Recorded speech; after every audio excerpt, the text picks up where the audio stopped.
हमारी आने वाली पीढ़ियां कमजोर पैदा ना हो, इसलिए भी हमें गांव-गांव किसानों को समझाना होगा कि यूरिया का उपयोग कम करें।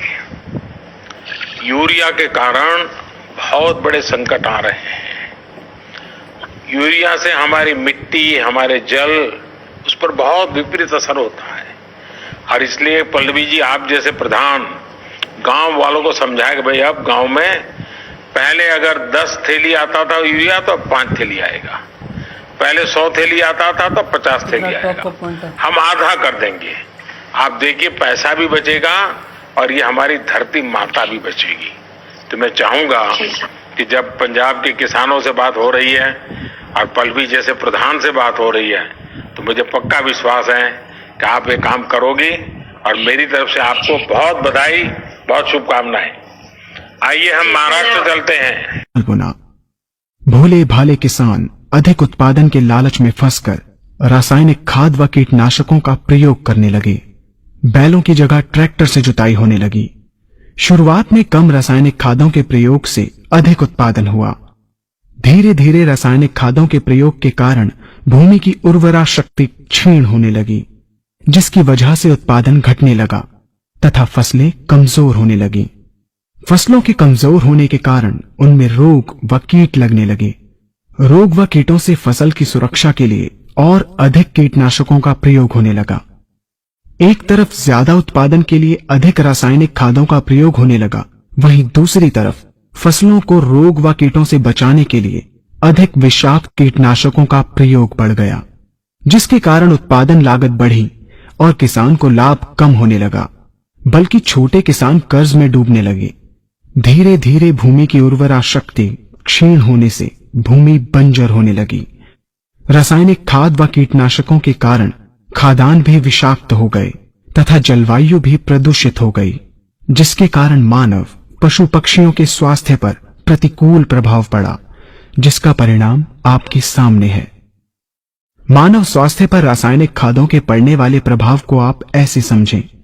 जब किसान फसल में रासायनिक खाद डालता है तो रासायनिक खाद में उपस्थित विषाक्त रसायन जल में घुलकर सबसे पहले जल को प्रदूषित कर भूमि के अंदर उपस्थित केचुए व सूक्ष्म जीवाणुओं को मार देता है। ये बात सभी किसान अच्छी तरह से जानते हैं कि केचुए व अन्य सूक्ष्म जीवाणु भूमि की उर्वरा शक्ति को बढ़ाने के लिए अति आवश्यक होते हैं। विषाक्त रसायन के कारण इनकी मृत्यु हो जाने से भूमि की उर्वरा शक्ति नष्ट हो जाती है तथा भूमि कठोर होकर बंजर होने लगती है। रासायनिक खादों के विषाक्त रसायन पानी के माध्यम से अन्य खनिजों के साथ फसल के अंदर पहुंचकर फसलों को विषाक्त बना देते हैं। बाद में जब खाद्यान्न के रूप में मनुष्य या अन्य पशु इन्हें खाते हैं तो ये विषाक्त रसायन मानव स्वास्थ्य पर बहुत ही बुरा प्रभाव डालते हैं तथा मनुष्य के अंदर तरह तरह के रोग उत्पन्न करते हैं। जब हम जैविक खाद का प्रयोग भूमि पर करते हैं तो जैविक खाद पानी में मिलकर पानी को प्रदूषित नहीं करती।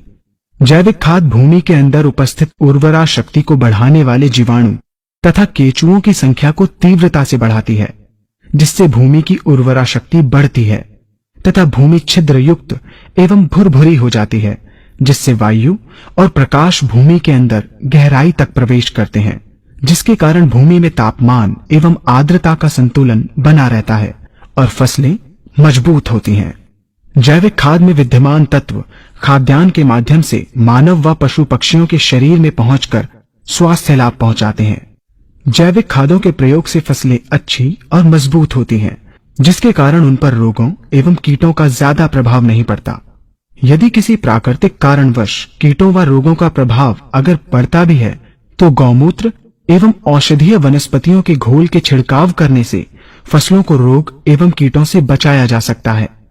गौमूत्र एवं अन्य प्राकृतिक औषधियों के मिश्रण के छिड़काव से फसलों का कम लागत में बचाव हो जाता है तथा वातावरण पर भी कोई दुष्प्रभाव नहीं पड़ता।